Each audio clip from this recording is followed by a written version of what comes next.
سلام، من متیو هستم و مهمون امروزمون ترند این روزای اکسپلور یعنی ترک فضای مارکوس و دوست خوبش رابرته. رابرت قیافه این یارو از اون سنجم داشت شاختره، اصلا باش حال نمی کنم. ای نه مارکوس اینجوری حرف نزن، زشته، ناراحت میشه. نه بذار راحت باشه، اوکیه. شبیه داشاق برعکس رابرت. ناراحت شدم. ولش کن، به نظرم ادامه بدیم. اوکی. مارکوس تو دقیقاً چه کسچری هستی؟ باباتم. این چرا انقدر بیادبه؟ اون یکم با فرهنگ ما غریبه است وگرنه ته دلش هیچی نیست. جته، ته دلم جته. یه مدتی هست که رو زمینی اگه اشتباه نکنم. برنامه مورد علاقت چیه؟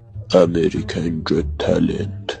نه اینجوری کار نمیکنه. بذار من ازش بپرسم. مارکوس، این مدت که با فرهنگ زمینی آشنا شدی دیگه از هنر چیا میدونی؟ مثلا موزیسین مورد علاقت کیه؟ باخ. پشمام، سباستیان باخ؟ نه، جته باخ. آهان، اصلا یه چیز دیگه رو داری میگی تو. چرا اصلا اومدی زمین؟ برای اینکه داشتیم تو سیارمون منقرض میشدیم. چرا خب؟ به خاطر نبود جت و زیاد بودن داشاق. یعنی برای فرار از انقراض اومدی اینجا؟ شیری کمتر به 1% اینجا بیشتر به تویوتا کمری میسازه تا شیر پرتر به 3% بقیه جاها. پشمام، بس ماشینم داری تو؟ یخ. تویوتا چیه پس؟ ماشین رابرته. نه بابا، این چه حرفیه؟ ماشین من و تو نداره. پس دیگه ماشین منه. جدا به یه رفیق مثل رابرت نیاز دارم که هر چرت و پرتی خواستم بگم ولی باز تحملم کنه و پیشم بمونه. سیدیر.